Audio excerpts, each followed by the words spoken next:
Hi, I'm Maria Leone from Bodyline, a Pilates studio in Beverly Hills. And a question that I get asked a lot is, what is the difference between yoga and Pilates? So first off, there are many forms of yoga. So this will be a little bit of a generalization. Pilates did borrow a lot from yoga. Yoga's been around for a long time, so many of our shapes look very similar.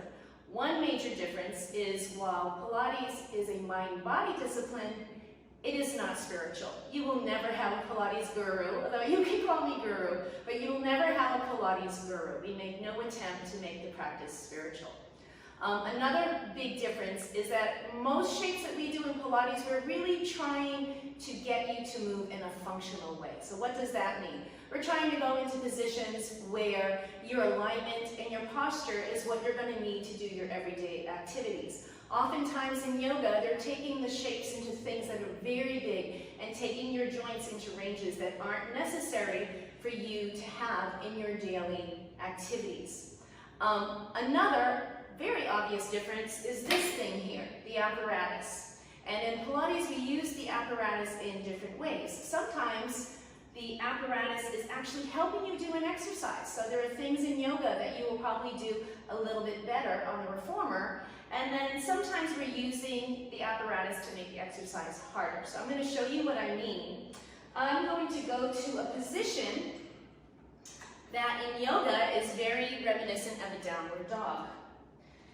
So in Pilates, we call this elephant.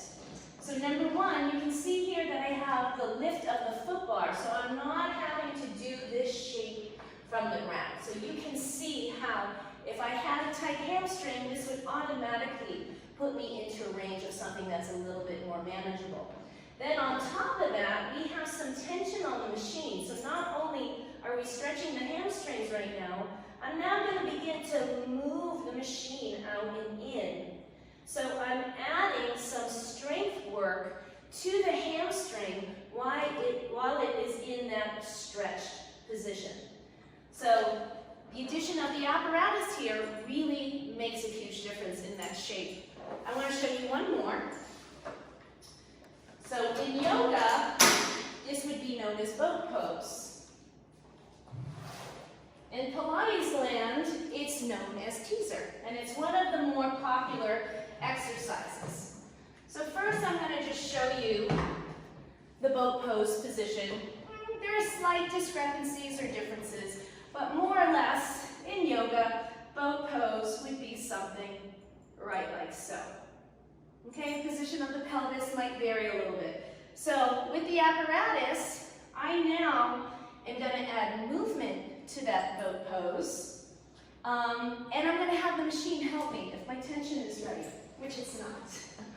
That would not have been good. So I'm going to roll down onto my back, and now from here, the machine is going to assist me in rolling up into that boat pose position. So not only am I in the position, but I'm rolling out of the position, and then I'm rolling into the position, and there's lots of different ways to do that. But I have the machine here helping me achieve that shape, achieve that nice rolling. Without this, not many people could do it.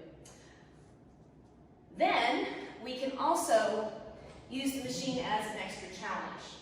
So I'm going to go back into boat pose this way, and this time the machine is going to add tension to the shape. So I'm having to maintain the balance of that boat pose, and at the same time, I'm moving my body through space, maintaining the balance. The balance is much more challenging here. So I hope that clarifies some things for you.